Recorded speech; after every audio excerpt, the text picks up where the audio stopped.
Initially, like synthetic estrogen was made in like the 1930s and 1940s, so a long time ago, and they actually used the urine from pregnant horses, and so it's called conjugated equine estrogen, and so that was the first estrogen ever developed. And they discovered that it could be helpful in women who are experiencing the vasomotor symptoms that we have in menopause, like hot flashes and night sweats. After a few decades of use, the promotion of estrogen for women's overall well-being was popularized in the 1960s. The trial was a randomized control trial, which is like the gold standard of research trials in medicine. And the arms included estrogen and progesterone therapy for women who have uteruses, because if you have a uterus, you have to take progesterone with your estrogen.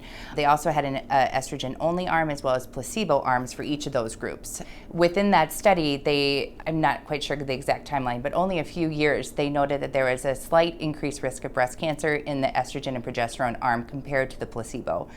They continued the estrogen-only arm for a few more years after that, but because of this slight increased risk of breast cancer, they stopped the study because that's like all studies have like a safety stop.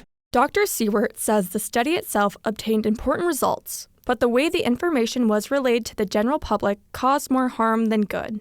How it was relayed to the public was through a Today Show like press release that was done in July of 2002, and most of us who are in this field like remember when this occurred because it was a big deal, probably one of the biggest things that's happened in OBGYN in our history.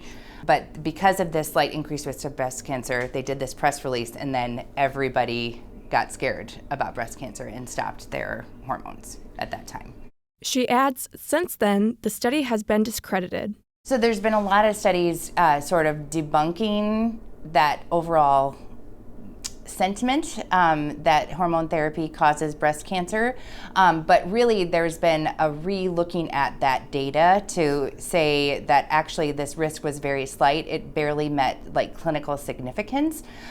So for example, in the estrogen and progesterone arm, which is where the increased risk of breast cancer showed, that risk, when you relay it to like, so the general public can understand it, is only about one person out of every 1,000 per year.